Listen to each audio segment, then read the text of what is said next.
Hello बच्चों, तो मैं आज आपको क्लास 10th का जो शॉर्ट में क्वेश्चन आता है जो कि आपसे 4 नंबर में पूछा जाता है, वो साइंस का मैं फिजिक्स का जो है फिजिक्स के 10 क्वेश्चन बच्चों आपको कराऊंगी।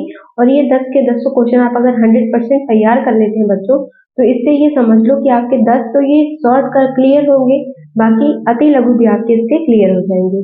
तो बच्चों बस आपका यही काम है कि आपको बहुत अच्छे से मन लगा के इसको क्वेश्चंस को कंप्लीट करना है, और जब आप इसको कंप्लीट कर लेंगे तो आपके हर एक क्वेश्चन बनेंगे। ठीक है, देखिए सारे सवाल आपके सामने हैं। चलिए एक एक करके इसको हल करते चलते हैं और आपको समझाते चलूंगी कि आपको सवालों को कैसे हल करना है।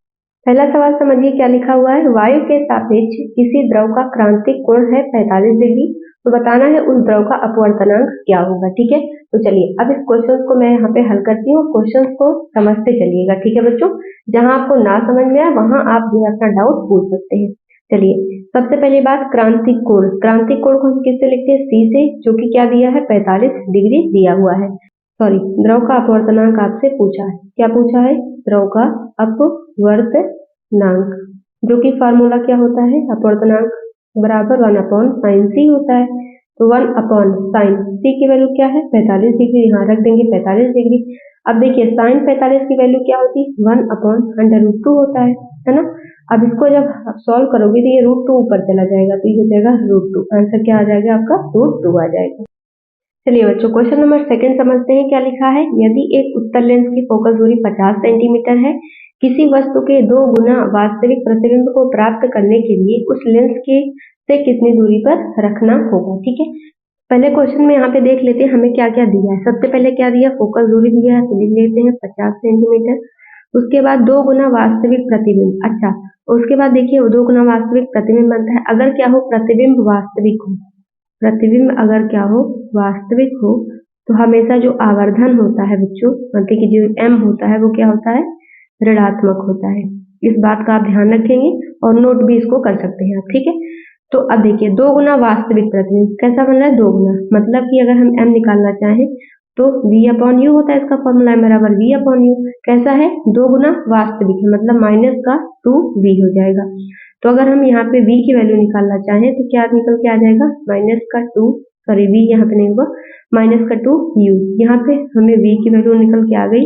f की वैल्यू दिया है 50 सेंटीमीटर।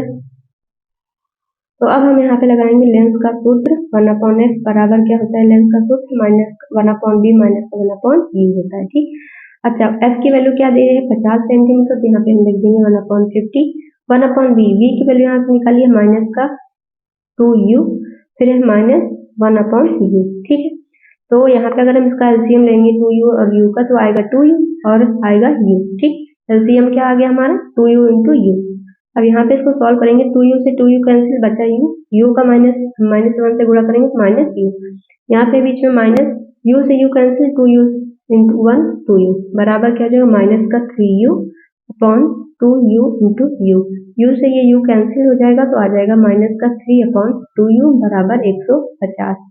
ठीक है बच्चों, इतना समझ में आया? अच्छा, अब अगर इसका त्रियक हम गुणा कर दें तो 3 गुणे 50 क्या हो जाएगा? माइनस का 150 बराबर 2u आ जाएगा, है ना। तो u बराबर क्या आ जाएगा? माइनस का 150 बटे 2 अपॉन, इसको आप सॉल्व करिएगा तो हमारा आंसर क्या निकल के आ जाएगा? 2 से 14, 1 15, 10 2 पंचे 10, मतलब कि -75 सेंटीमीटर। ये हमारा आंसर बनेगा। चलिए तीसरा क्वेश्चन करते हैं। एक मनुष्य चश्मा पहनकर 25 सेंटीमीटर की दूरी पर रखी वस्तु को स्पष्ट पढ़ सकता है। चश्मे में प्रयुक्त लेंस की क्षमता क्या है? P बराबर -2 डायोप्टर है। बिना चश्मे के मनुष्य किस दूरी पर रखी वस्तु पढ़ सकता है ना। मतलब यहाँ पे रखा है, दूरी आपसे पूछी गई। सबसे पहले समझते हैं इसमें जो है हमें कैसे करना है। ठीक है बच्चों, देखिए क्या क्या दिया है, पहले वो हम लिख लेते हैं। चश्मा पहनकर 25 सेंटीमीटर की दूरी पर रखी वस्तु, u बराबर है 25 सेंटीमीटर। ठीक, अब क्या है? क्षमता P बराबर दिया है -2 डायोप्टर दिया है। अच्छा, अब यहाँ से अगर हम क्षमता निकालना चाहें, है ना, तो हाँ ठीक है। अच्छा देखो, अगर यहाँ पे हम फोकस दूरी निकालना चाहें F बराबर, तो क्या होता है? 100 अपॉन क्या होता है बच्चों? P होता है। ठीक है, तो 100 अपॉन P की वैल्यू क्या है? -2 डायोप्टर, कैंसिल करेंगे तो F की वैल्यू क्या आ जाएगी? -50 सेंटीमीटर। ये हो गई F की वैल्यू। U की वैल्यू हमें दिया है f की वैल्यू हमने निकाल लिया है यहाँ से। अब क्या निकालना, केवल हमें v की वैल्यू पता करनी है। तो लेंस का सूत्र क्या होता है, 1/f बराबर 1/v माइनस का 1/u होता है। ठीक है, तो 1/f, f की वैल्यू क्या निकल के आई है, माइनस का 50 सेंटीमीटर बराबर v निकालना है, u की वैल्यू है माइनस का 25, यहाँ पे 25 है ना, यहाँ पे माइनस है तो माइनस का 25 हो जाएगा। ठीक है, अब ये माइनस का 1/50, इसको इधर हम लेके आएंगे तो ये हो जाएगा प्लस में, हो जाएगा प्लस का 1/25, और यहाँ पे हो जाएगा बच्चों, सॉरी एक बात याद रखिएगा, ये माइनस में था, यहाँ पे है माइनस, और माइनस प्लस हो जाएगा तो इधर जाएगा तो ये माइनस में हो जाएगा। ठीक है, तो यहाँ पे हो जाएगा 1/v। ठीक, अब यहाँ पे देखिए इसका एलसीएम लेंगे, 50 और 25 का एलसीएम 50 आ जाएगा। ठीक है, अब इसको मल्टीप्लाई करेंगे, 50 एकम 50 माइनस का 1, 25 दूनी 50 माइनस का 2 आया माइनस का 3/50 बराबर 1/v। तो v की वैल्यू क्या आ गई, माइनस का 50/3, कैंसिल करिए, 3 एकम 3, 2 5 20, 3 छक 18, 2 20, 3 छक 18, मतलब माइनस का 16.6 सेंटीमीटर, ये आ जाएगा आपका आंसर। चलिए अगला सवाल देखते हैं। 250 वोल्ट 5 एम्पीयर फ्यूज वाले सर्किट में 25 वोल्ट के कितने बल्ब जल सकते हैं, बल्ब की संख्या आपसे यहाँ पे पूछी गई। तो सबसे पहले आप लिखेंगे माना n बल्ब हम जला सकते हैं, माना n बल्ब जल सकते हैं, ये लिखा। ठीक है, माना n बल्ब जल सकते हैं। अब दिया क्या क्या है, V बराबर दिया है 250 वोल्ट, हमने लिख दिया, देखिए 250 वोल्ट। I की वैल्यू क्या है 5 एम्पीयर, तो 5 एम्पीयर लिखा। अच्छा, अब देखिए P बराबर क्या होता है, फॉर्मूला n इंटू 25 होता है। ठीक, और P बराबर फॉर्मूला होता है V इंटू I, है ना। अब हमें यहाँ पे देखिए कितने बल्ब जल सकते हैं, n की वैल्यू यहाँ पे हमसे पूछी गई है, तो P की वैल्यू यहाँ पे हम रख सकते हैं n इंटू 25 रख दिया, बराबर V की वैल्यू है 250 वोल्ट, I की वैल्यू है 5 एम्पीयर, ये भी रख दिया। 25 से अब n बराबर हमें यहाँ निकालना है, तो 250 गुणे 5/25 हो जाएगा। 55 25, 5 से इसको काटो, 55 25 0, n की वैल्यू क्या आ गई 50, यानी कि हम कितने बल्ब जला सकते हैं बच्चों, 50 बल्ब हम जला सकते हैं। ठीक है, अभी तक के क्वेश्चन में आपको कोई डाउट, टोटल 4 क्वेश्चन कर चुके हैं, हर एक क्वेश्चन बच्चों 4-4 मार्क्स के हैं, इसीलिए बहुत ध्यान से पढ़िएगा और सारे के सारे इंपॉर्टेंट हैं। अगर आप इतने क्वेश्चन सच में बता रही हूँ तो सच में तैयार कर लेते हैं ना ईमानदारी के साथ, तो समझ लीजिए इसी में से कोई ना कोई क्वेश्चन जरूर फंस जाएगा आपके एग्जाम में। चलिए अगला सवाल देखते हैं, क्वेश्चन नंबर 5। बिंदु A से B की ओर 10.10⁸ इलेक्ट्रॉन 10.10⁻⁴ सेकंड में प्रवाहित होते हैं, कितनी विद्युत धारा किस दिशा में प्रवाहित होगी, इलेक्ट्रॉन पर आवेश दिया है 1.6 × 10⁻19 कूलम। विद्युत धारा देखिए लिखा है कितनी विद्युत धारा, मतलब यही आपसे सवाल में पूछा गया है। तो सबसे पहले लिखेंगे इलेक्ट्रॉन की संख्या क्या दी है 10⁸, समय यानी कि टाइम lt बराबर दिया है क्या 10⁻⁻⁴, लिख लिया। जो पहले बच्चों सवाल में दिया रहता है ना, आप उसको एक तरफ से नोट करें और ऐसे ही आप बोर्ड में भी करिएगा। ठीक है, और धारा कितनी धारा पूछा है, तो मतलब धारा की वैल्यू क्वेश्चन मार्क, इलेक्ट्रॉन पर आवेश, इलेक्ट्रॉन पर आवेश ये दिया है कितना होता है, याद रखिएगा वैल्यू 1.6 × 10⁻⁻19, यहाँ पे देखिए क्या लिखा है कूलम, यहाँ लिखेंगे हम कूलम। ठीक है, ऐसे सवाल आप हल भी करिएगा सवाल में बोर्ड के अंदर। ठीक है, पहले जो जो दिया है आप उसको अच्छे से लिखिए, नोट करें, नोट करने के बाद आप आराम से इसको सॉल्व करिएगा। ठीक है बच्चों, और वीडियो पसंद है तो प्लीज बच्चों शेयर कर दिया करिए। ठीक है, अच्छा अब एक चीज याद रखिएगा, धारा बराबर क्या होता है प्रति सेकेंड प्रवाहित आवेश, धारा बराबर क्या होता है प्रति सेकेंड प्रवाहित आवेश, अपने मन मन में दोहराते चलिए। ठीक है, अच्छा बराबर इसका क्या होता है इलेक्ट्रॉन की संख्या गुणे एक इलेक्ट्रॉन का आवेश बटे में समय होता है। ठीक है, याद रखेंगे। अब अगली बार, अब इलेक्ट्रॉन की संख्या है 10⁸, आवेश कितना दिया है 1.6 × 10⁻⁻19 कूलम, समय क्या है 10⁴ माइनस, ये माइनस क्या है ऊपर जाएगा तो प्लस हो जाएगा, और 8 और 4 हो जाएगा 12, यहाँ पे लिख सकते हैं 10⁻12 गुणे 1.6 × 10⁻⁻19। अब ये माइनस में है, ये वाला प्लस में है, प्लस माइनस माइनस होता है, तो 19 में से 12 गया कितना बचा 7, तो जो बड़ा है उसी का साइन लग जाएगा, बड़ा 19 है माइनस है तो माइनस का 7 हो जाएगा, 1.6 × 10⁻⁻19, यहाँ पे ये आपका 7, यहाँ पे ये आपका आंसर आ जाएगा। ठीक है बच्चों, याद रखेंगे। सबसे जरूरी बात जो धारा है देखा पूछा है कितना कितनी विद्युत धारा किस दिशा में होगी, तो धारा का मात्रक क्या होता है एम्पियर, तो यहाँ पे जरूर मात्रक लगाएं। मात्रक ना लगाने की वजह से बच्चों आपके एक नंबर कट जाते हैं, इसलिए इसको ध्यान रखिएगा। ओके, और धारा किस तरफ प्रवाहित होगी, बी से ए की तरफ प्रवाहित होगी, तो आप लिखेंगे धारा बी से ए की तरफ प्रवाहित होगी। ठीक है, चलिए आगे क्वेश्चन 6 नंबर देखते हैं।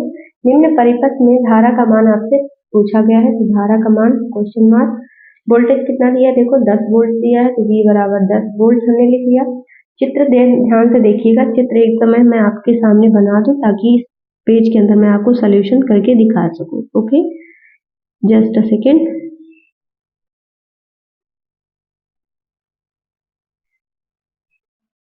ओके, यहाँ पे दिया है 2 ओम, वोल्टेज 10 वोल्ट, धारा का मान पूछा है, ये है 4, ये है 4। ओके, देखिए सवाल हमारे सामने आ चुका है, चलिए इसको फटाफट से सॉल्व कर लेते हैं। और हाँ बच्चों, आप क्वेश्चन पेपर सॉल्व करने के लिए कॉपी पेन लेके बैठा करो, है ना, साथ में आप खुद को भी टेस्ट किया करिए कि हाँ हमें कितना आता है कितना नहीं आता। ओके, चलिए अब सबसे पहले क्या करना है, हमें इन दोनों को आपस में जोड़ना है ताकि इसको एक, हम 2 है इनको 1 करना है। तो कौन से क्रम में है आपको बताया है, जब इस तरीके का मिले तो ये लाइनें क्या होती है समांतर, तो ये कौन सी श्रेणी हो जाती है समांतर श्रेणी। ये ट्रिक मैंने आपको कई बार बताया है। ठीक है, तो समांतर श्रेणी में जब जुड़ा होता है तो हम क्या लगते हैं उसको, तो ये किसमें होता है समांतर क्रम में। समांतर क्रम के लिए फॉर्मूला क्या होता है 1/r बराबर 1/r1 प्लस 1/r2। जितने प्रतिरोध है 1 2 3 करते चले जाओ, 2 है तो हमने 2 ही लिखा, 1/4 प्लस 1/4, दोनों को जोड़ो, नीचे हर समान है तो ऊपर का अंश जुड़ जाता है, तो 1 और 1 2, नीचे का हर 4, तो 1/2 हो गया। अगर 1/r बराबर 1/2 है तो r बराबर कितना हो जाएगा बच्चों 2, यानी कि ये टोटल जो जुड़ के वो क्या आ गया, ये जो है, एक सेकेंड आपको दिखाती हूँ अभी, ये जुड़ के 1 हो गया। ठीक है, और आई वैल्यू इसकी कितनी वैल्यू आई है 2 ओम, और ऊपर है क्या 2 ओम, आई पूछा है 10 वोल्ट यहाँ पे दिया है। ठीक है, तो अब इन दोनों को आपस में जोड़ना, सेम यही फॉर्मूला फिर से लग जाएगा, तो 1/r बराबर 1/r1 प्लस 1/r2, 1/2 प्लस 1/2, आधा 1/2 को क्या लिखते हैं आधा, आधा और आधा कितना हो गया 1, तो 1/1, तो r बराबर क्या आ जाएगा 1 ओम आ गया। ठीक, अब आपसे आई पूछा है ना, आई पूछा है तो v बराबर क्या होता है IR, तो I की वैल्यू क्या हो जाएगी V/R, V है 10, R है 1, धारा क्या आ गई 1 10 एम्पियर। ओके, चलिए बच्चों क्वेश्चन नंबर 7 देखते हैं। आपको इसमें क्या दिया है, दिए गए चित्र में परिपथ में A और B बिंदुओं के बीच परिणामी प्रतिरोध, मतलब आपको R का मान यहाँ पे बताना है। तो सबसे पहले इन दोनों को आपस में जोड़े, कौन सा क्रम है श्रेणी क्रम है। श्रेणी क्रम के लिए क्या होता है R बराबर R1 plus R2 plus R3, R बराबर R1 है यहाँ पे 2 3 4, 2 प्लस 3 प्लस 4, सारे को जोड़ो, 3 2 5 और 4 9। ठीक है, सबको जोड़ के क्या आ गया 9 ओम आ गया। तो ये मान लेते हैं ये RA है, मान लिया ये जो सबको जोड़ के आया वो RB है, तो RAB दोनों के बीच में पूछा है, तो RAB बराबर RA प्लस RB, सॉरी यहाँ पे हो जाएगा 1/RAB, क्योंकि ये हो जाएगा समांतर क्रम, 1/RA प्लस 1/RB।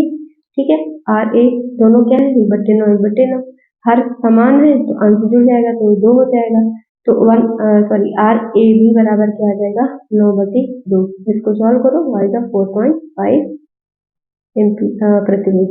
ठीक है, प्रतिरोध ओम इसका मात्रक होता है। समझ में आ गया बच्चों, 4.5 इसका आंसर आ रहा है। ठीक है, चलिए अगला सवाल पढ़िए। एक विद्युत बल्ब पर यहाँ पे 250 लिखा है, ये 250 वोल्ट और 200 वाट लिखा है। इसे 250 वोल्ट के मेंस से जोड़ने पर बल्ब में कितनी अधिकतम धारा प्रवाहित होगी, बल्ब के प्रतिरोध की गणना कीजिए। ठीक है, आपसे प्रतिरोध पूछा है, तो V बराबर पहले लिख लेते हैं क्या है 250 वोल्ट, और P की वैल्यू माने शक्ति क्या है 200 वाट है, W मतलब वाट। अब आपसे क्या पूछा बच्चों, प्रतिरोध पूछा है ना, बल्ब का प्रतिरोध लिखेंगे, बल्ब का प्रतिरोध R बराबर पूछा है, तो बल्ब का प्रतिरोध R बराबर सूत्र होता है V²/P, है ना। तो अब देखिए यहाँ पे जो वैल्यू दी है पुट कर दीजिए, V की वैल्यू क्या है यहाँ पे देखिए 250 का स्क्वायर, तो 2 बार 250 कर दीजिए बटे p है 200, तो 1 0 से 1 0, 1 0 से 1 0 कैंसिल। ऊपर है 25 गुणे 25, आंसर क्या होता है 25 गुणे 25 625 होता है बटे 2। ये वैल्यू याद रख लीजिए क्योंकि बार बार आपसे पूछा जाता है, याद रहेगा तो बार बार गुणा नहीं करना पड़ेगा, है ना। रटवा नहीं रही, बस कुछ ऐसी चीजें होती हैं जो आप उसको याद रखिएगा। काटेंगे इसको 2 3 अच्छा, अब है ना 2 कम 2 2 4 1 5 2 5 10। प्रतिरोध क्या आ गया, बल का प्रतिरोध 312.5 ओम आ गया, ठीक है। अब आपसे क्या इसमें पूछा है, देखिए फिर से एक बार क्वेश्चन कर लेते हैं।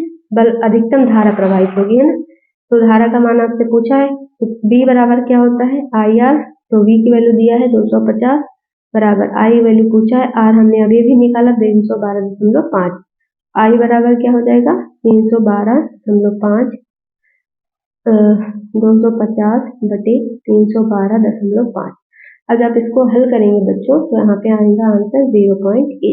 ओके, मैं हल इसलिए नहीं कर रही हूँ आपके सामने क्योंकि टाइम बहुत ज्यादा लगेगा। आप खुद से जब हल करेंगे तो आपको ये जल्दी समझ में आएगा और आपका टाइम भी नहीं वेस्ट होगा, है ना, इसीलिए मैंने आपके सामने हल नहीं किया।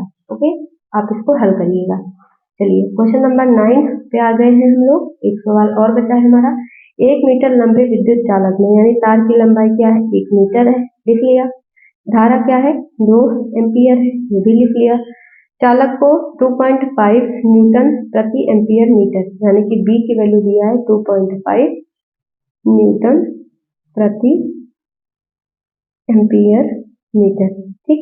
अब चुंबकीय क्षेत्र में कोण कितना दिया, थीटा बराबर 30 degree.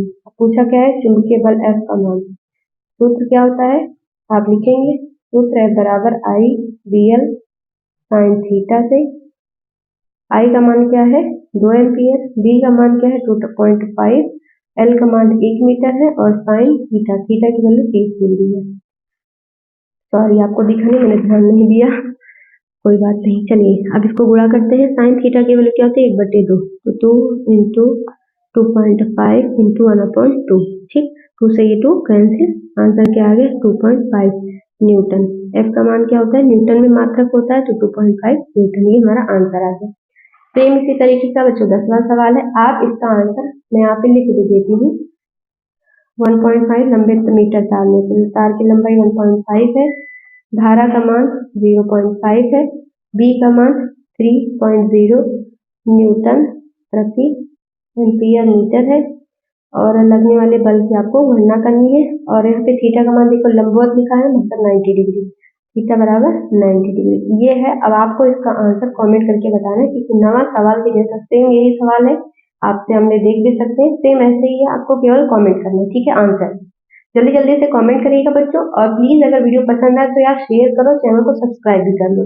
Thank you, bye bye and best of luck for exam.